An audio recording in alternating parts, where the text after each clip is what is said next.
All right.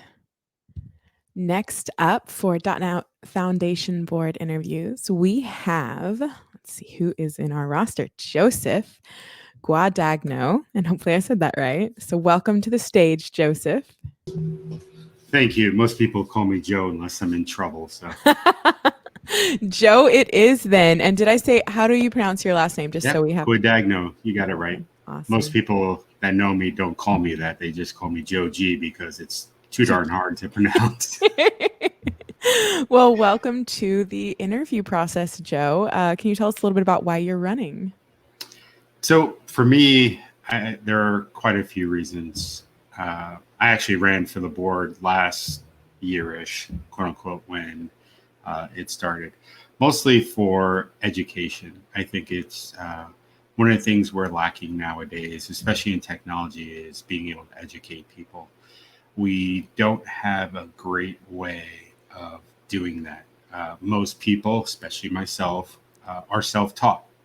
There are boot camps out there that can help with most of the way, but they don't really get you all there. They teach you some of the overall basics. So I think one of the things Foundation can do a lot is to help with that. I mean, we're starting to do that with helping with user groups and other community events, but I think it's important to get more grassroots efforts. One of the things I do, I help out in the US, is with Congress at the part of the congressional challenge where we help high school students get into software development and programming to try and get them more interested and excited about it.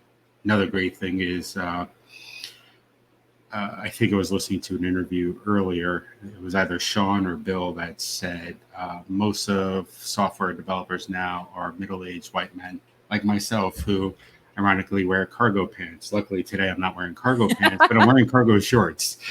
Uh, and we need to change that. So I work for a company based out of Detroit, Quicken Loans. They're pretty large in the mortgage industry, and we are helping to try and cut the digital divide.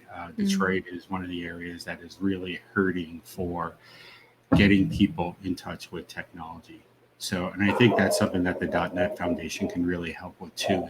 Is getting out there, not just with open source products, but getting out with education. So that's one of the primary reasons why.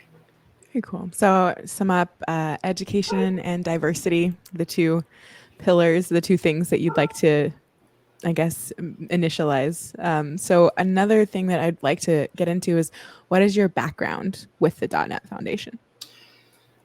So I'm on one of the committees, but in all honesty, I haven't dedicated a lot of time to it. For the most part, I spent a good chunk of time when I was in Bulgaria with John Galloway talking about .NET Foundation when he was really starting to think about making it public and starting to talk about what it can do, what it can't do. So him and I spent hours talking about it there and in Vegas about different things to do, only because I have a lot of experience with boards. I used to be the president of INETA, the International .NET Association, which was created when Microsoft .NET Framework first came out as a way to educate other people Mm.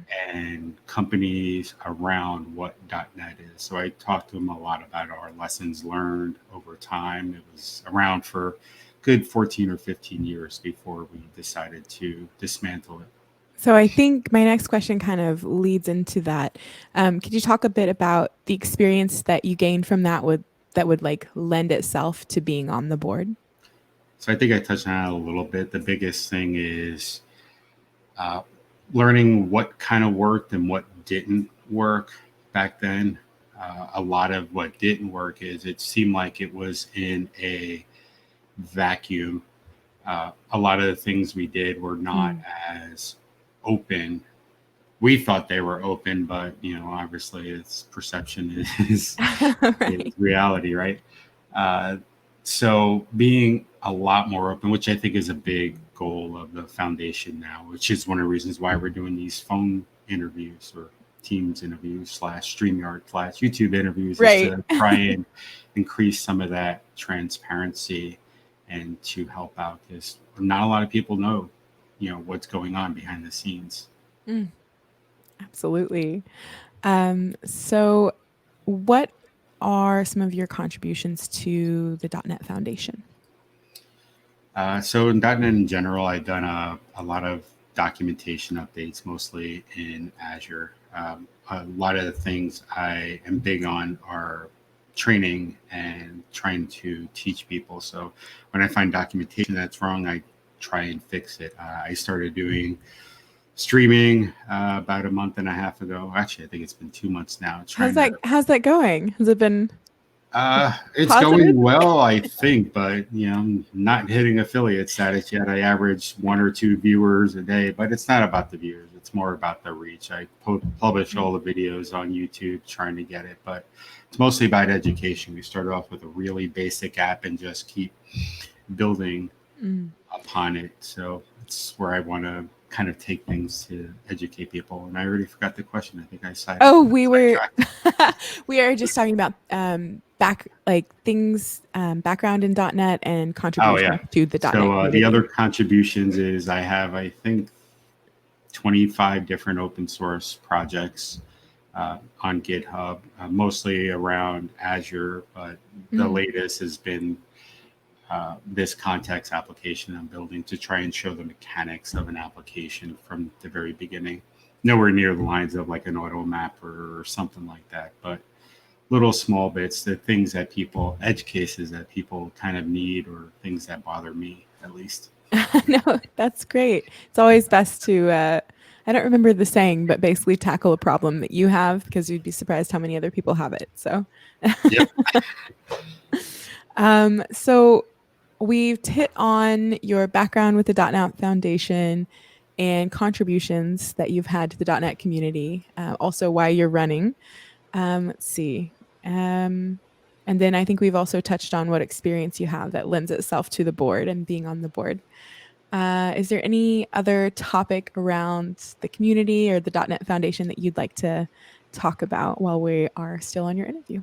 I think the biggest is, like I said, the education, trying to take some of the lessons learned that I've had with prior board experience and helping others get that same benefit out of it.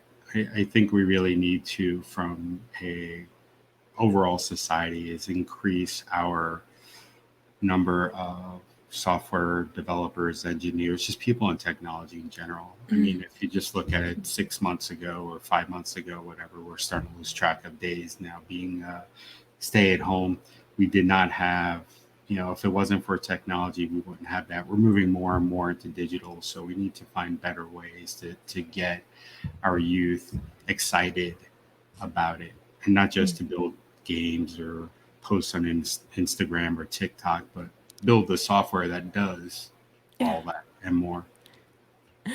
Absolutely. Well, I think we have a little bit more time. We have a question from the chat as well, so that'll be coming in soon. You said that you're US based, though? Yes, I live in Phoenix, Arizona, where it's about 140 billion degrees right now. Or closer to like 42-ish, 43-ish Celsius. I'm sorry. Anytime I visit Arizona, I'm just infatuated. I know it's the desert, but it's beautiful. It's seriously beautiful out there. It's lovely here. I mean, when my wife and I looked at moving here, we thought, wherever you live, at least in the U.S., there's some form of weather you have to deal with. What can we tolerate the most? And the heat for 2 or 3 months you can tolerate. We originally from New York, so it's just a whole nother mix of weather. Yes. So the question from the chat is from, I think, Matt's Coke. Could you ask every person what their number one focus for the foundation is?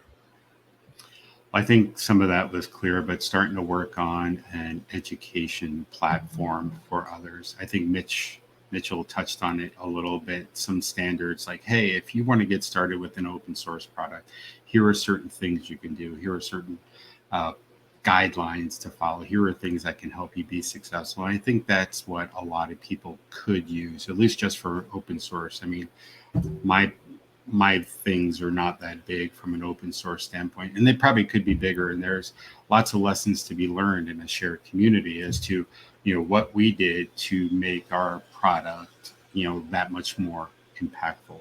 So I think starting a lot of that would work. Very, very nice. Thank you so much for coming on, Joe. I hope you have a marvelous day and best of luck to you. Thank you. It was a Thank you. pleasure.